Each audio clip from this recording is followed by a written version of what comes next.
Hey everyone! Today we're diving into the ALCPT, or the American Language Course Placement Test.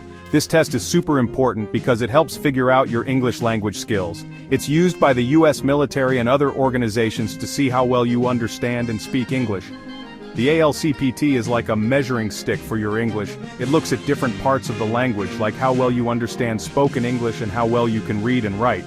The results of this test are used to place you in the right English language course. This way, you start learning at a level that's just right for you. So, whether you're thinking about joining the military or just want to improve your English, acing the ALCPT is a great goal to have. It's a stepping stone to new opportunities and a chance to boost your confidence. Now let's break down one key part of the ALCPT, the reading section. Alright, let's talk about the ALCPT reading section. This part of the test is all about seeing how well you understand written English. Don't worry, it's not about tricking you with super complex text. The reading section usually has about 3 or 4 passages for you to read. These passages are like short stories or pieces of information on different topics. You might read about everyday situations, historical events, or even basic scientific concepts. The passages are designed to be easy to understand for English language learners. Each passage comes with a set of multiple-choice questions.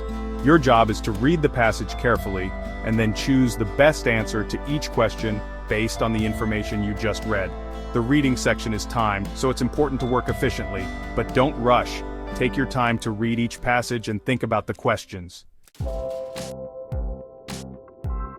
Now let's break down the types of questions you might see in the ALCPT reading section.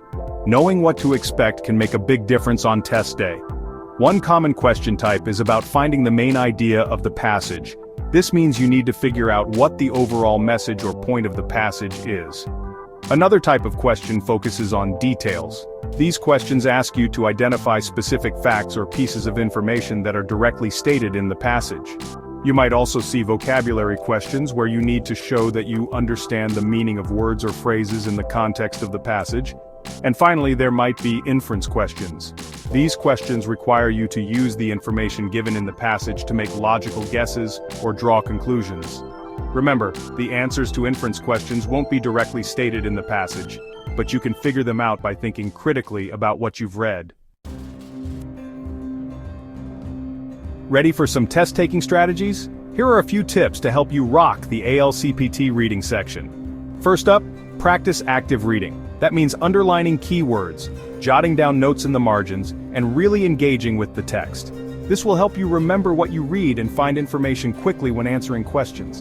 Next, manage your time wisely. Don't spend too long on any one question or passage. If you get stuck, move on and come back to it later if you have time. It's better to answer all the questions than to leave some blank because you ran out of time. And last but not least, stay calm and confident. You've got this. Remember, the ALCPT is just one step in your English language learning journey. The most important thing is to try your best and never stop learning. Thanks for joining me today, and keep up the fantastic work.